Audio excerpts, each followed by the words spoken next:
کامیاب نسخہ، کامیاب مجرب اور 100% کامیاب نسخہ، سادہ، آسان اور بالکل گھریلوی نسخہ اور ٹوٹکا پیش کرنے جا رہا ہوں۔ لہسن سے ہم اپنی مردانہ قوت کو کس طرح بڑھا سکتے ہیں؟ بسم اللہ الرحمن الرحیم۔ السلام علیکم ورحمۃ اللہ وبرکاتہ۔ دوستو، آج جو میں آپ کے سامنے ویڈیو پیش کرنے جا رہا ہوں، لہسن سے مردانہ طاقت کا علاج، کامیاب نسخہ، کامیاب مجرب اور 100% کامیاب نسخہ۔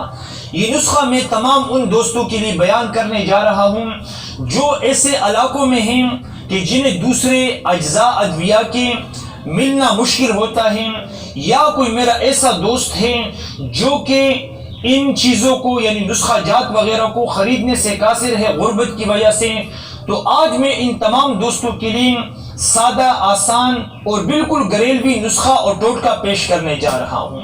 آج کا ہمارا جو نسخہ ہے وہ ایک چیز ہے، لہسن ہے۔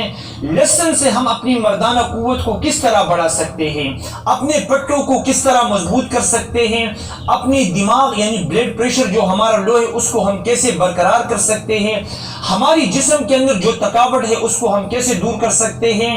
اسی کے ساتھ ساتھ تھوڑا سا کام کرنے کی وجہ سے تھکاوٹ کا محسوس ہونا، نیند کا غلبہ ہر وقت رہنا، تھوڑا سا چلنا اور ٹانگوں میں تھکاوٹ کا شروع ہونا، یہ تمام علامات اور امراض جہاں پائے جاتے ہو جس میں، اس کے لیے آج کا نسخہ کسی نعمت سے کم نہیں ہے۔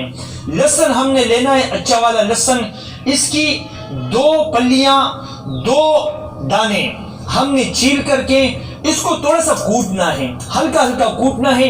اس میں ہم نے 1-1.5 چمچ شہد کا مکس کرنا ہے، اس کا بن جائے گا ایک پیسٹ، ایک معجون بن جائے گا۔ جب لہسن کا معجون اور پیسٹ بن جائے گا، ہم نے اس کو صبح خالی پیٹ نہار منہ استعمال کرنا ہے۔ اگر آپ بھول جائیں اور کھانے سے قبل یعنی صبح ناشتے سے قبل خالی پیٹ آپ کو یاد نہیں رہا تو آپ اس کو کھانے کے بعد، ناشتے کے بعد بھی استعمال کر سکتے ہیں، یا دوپہر کو بھی آپ اس کو استعمال کر سکتے ہیں۔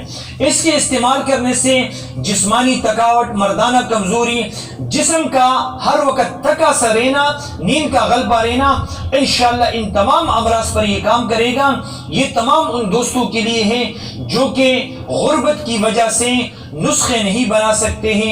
جب یہ نسخہ آپ استعمال کریں گے، آپ کو فائدہ ہو تو اس وقت مجھے ضرور دعا دیجئے۔ اگر ہو سکے تو آپ چینل کو سبسکرائب کیجئے، ویڈیو کو لائک اور شیئر کیجئے، مجھے اپنی دعاؤں میں یاد کیجئے۔ السلام علیکم ورحمۃ اللہ وبرکاتہ۔